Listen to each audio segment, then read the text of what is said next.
you apply yourself to good chanting, and you go deeply into the nectar of the holy name, and you get the realization that the holy name will give you, then you'll understand, oh, I don't think I've been chanting before. This is real chanting. This is it. This is what the Maha Mantra is about. Last night I was explaining something, very important realization. Extremely important realization. That the Maha Mantra is Krishna's love and affection to the jiva. Because at any moment we can associate with Krishna. He comes personally to us. What kind of affection is that? Right? It's amazing. Krishna is one mantra away from every one of us. No matter who we are, no matter how fallen, he's one mantra away. So he shows his love to the jivas through the Hare Krishna Maha Mantra. And we show our reciprocation of that love by accepting the Maha Mantra and chanting it with devotion, sincerity, concentration, and the effort to avoid the offenses. That's how we accept the gifts. And if you do that, when you chant, you will feel more and more that love and mercy of the gifts as you chant, because it's such a gift. But if we don't chant well, what happens? How do we feel the mercy of the gift? We feel, oh, why do I have to chant 16 rounds? Why do I have to do this? It's so hard. It's so difficult. Couldn't there be an easier process? Couldn't there be another way? Why do I have to get up early and chant? That means we're not chanting the Hare Krishna Maha Mantra. We're just making sounds. That's not the Maha Mantra. That's not what it does to you. That's not the effect of the Maha Mantra. That is simply the effect of committing to chant a prescribed number of rounds without really making the effort to chant properly and avoid the offenses. That's the result. And as I said last night, that is a form of self-torture. We are very good at torturing ourselves. And one of the best ways we can torture ourselves is to commit offenses to the Holy Name, because we deprive ourselves of the nectar of the Holy Name. We deprive ourselves of the power of the Holy Name. You remember I said it's not your purity, it's the purity of the Holy Name that will uplift you. So we're depriving ourselves of this advancement we can make by taking shelter of the Holy Name. And when you understand that, this great gift, this great opportunity, the great nectar that is there in the name, then all those excuses really become stupid, extremely stupid. To give up the jewel, Harinam, Chintamani, to give up the jewel because, well, it's hard to control my mind? No. You will be able to overcome that. Because I'm too busy, you will find the time. Because I don't have the energy, then now you will do it. Right? Another important point I made last night is life happens. Life happens. You've noticed that, right? You go this way and life makes you go this way. You have all your plans set for today. You're going to do A, B, C, and D. It's going to take you 2 hours. And you never got even to D, and it's 8 hours later. Right?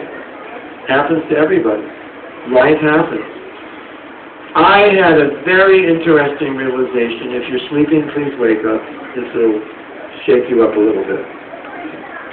My service to Srila Prabhupada is to shake up devotees. So I'm going to shake you up now. It was my realization. I was very, very, very busy. And I was so busy, I was finding it difficult to chant 16 quality rounds because my mind was traveling around the universe about 45 times every third of a second. You know the feeling, right? So I couldn't focus. Sometimes it got so bad I couldn't even find the time to chant because I had so much to do that had to get done last night, but didn't get done last night, so I had to get done this morning before 7 o'clock, which means I had to do it before 7 o'clock, which means I didn't start chanting till 8, but by 8 o'clock the whole day began, which means I postponed it till 11, but by 11 I didn't finish everything because then it was 3, and then I had to eat, and then I had to pick my daughter up from school, and it was 5. And then it was time for dinner, it was 6. And then I said, oh, now I can go out and chant. My wife says, no, I have a meeting tonight. You have to stay home and babysit. Oh, and she comes back at 8:30 and I have no rounds then. That ever happened to anybody? Life happens, right? What's that saying in the poet? The best plans of mice and men? Do you know that quote? The best plans of mice and men are laid to rest or something. You know, so we have our plans. Life happens, right? This is what we're dealing with. One of the biggest obstacles, especially those in the Grihastha ashram, one of the biggest obstacles to good japa is life. The fact that you're alive is a huge problem to your good japa. Isn't it? You've noticed that, right?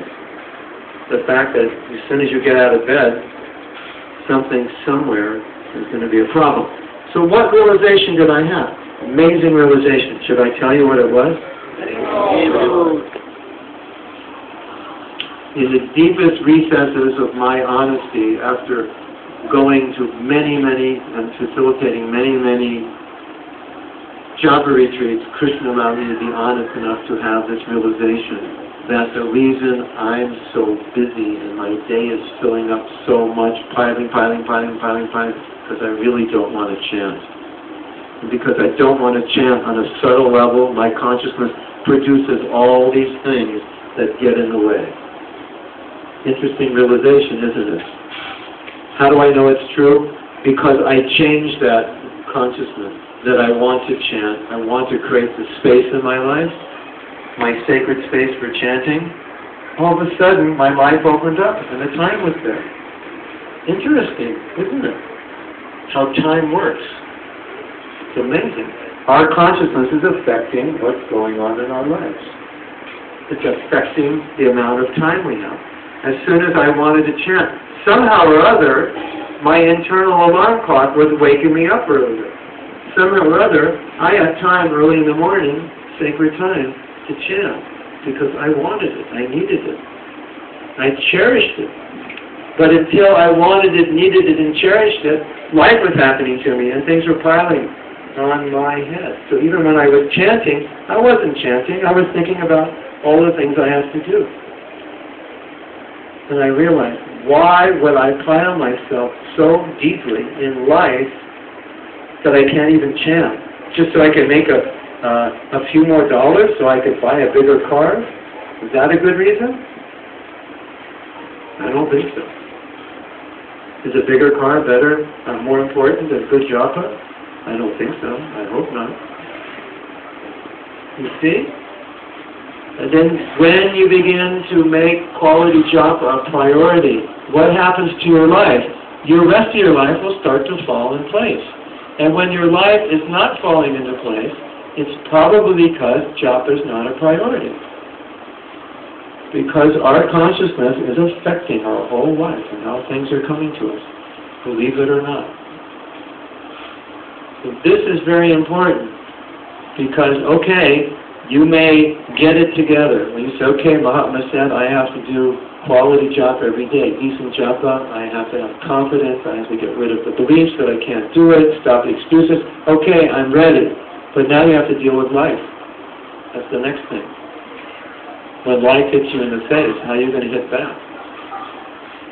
So my suggestion is, if internally, just in your own heart and consciousness, you make japa a priority, you will watch your life change. It will change automatically because you've reprogrammed your subconscious mind. And your subconscious mind will affect your life. Did you know that? Did you know that your life is being affected by what you believe? It is. So when you don't believe japa is important, your life fills up with all kinds of important things.